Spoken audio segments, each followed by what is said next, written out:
Odin, the Allfather of the Norse pantheon, had spent the majority of his godhood in the pursuit of knowledge.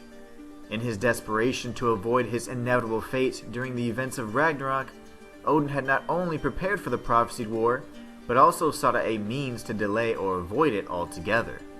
In his search, he discovered a rift that transcended reality itself. As he peered into the void, vast amounts of forbidden knowledge and truths flooded his mind, essence, and very being.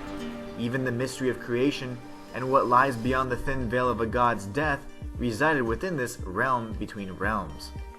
Just within Odin's reach, a wooden green mask tantalized him with its promise of omnipotence. Odin eagerly grasped it, and suddenly he was thrust from the void. What seemed like hours in the rift was reduced to nothing more than a fleeting fraction of a second. But there were no free peeks into the ultimate creator's blueprints, and the price to pay for beholding such a thing was severe. Odin narrowly survived the event, but it cost him his right eye. But Odin did not return empty-handed, however. In fact, in his hands he clutched the instrument that would consume the majority of his time and resources.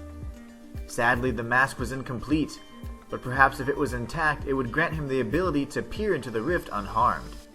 This would allow him to obtain the knowledge he needed to avert the crises of Ragnarok that would befall him, and possibly even allow him to transcend into a higher state of being, and become something altogether different. Odin would use Loki to traverse the 9 realms in search of the missing mask fragments, and eventually, Loki returned with great success. When the time came, the answer was clear. No man, whether immortal or not, should be granted the ultimate power of omnipotence, especially one as manipulative, self-serving, and conniving as Odin. In order to prevent Odin's acquisition of said power, Loki destroyed the mask and cast it into the rift just moments before it closed permanently. The inexplicable origin of the rift likely had anomalous temporal and spatial qualities, so it's not a stretch to infer that the mask was thrust into an entirely different time-space.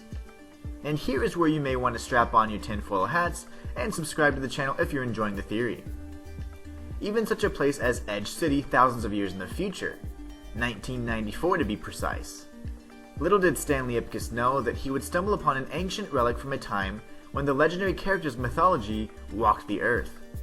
Interestingly enough, after experiencing the reality-bending effects of the mask, he sought counsel from Dr. Inhuman, a psychiatrist who had published a book on masks and their effects on the human psyche.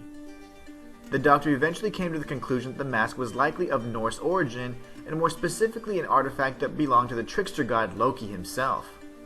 The uncanny resemblance of the two masks is undeniable, and most interesting of all is that the rift's inexplicable nature and ability to distort time and space can answer many of the questions regarding the most recent whereabouts of the enigmatic mask. So in case you missed it, God of War Ragnarok is the prequel to the 1994 film The Mask, featuring Jim Carrey. You're welcome. And until next time, it's the Inhuman One, signing out.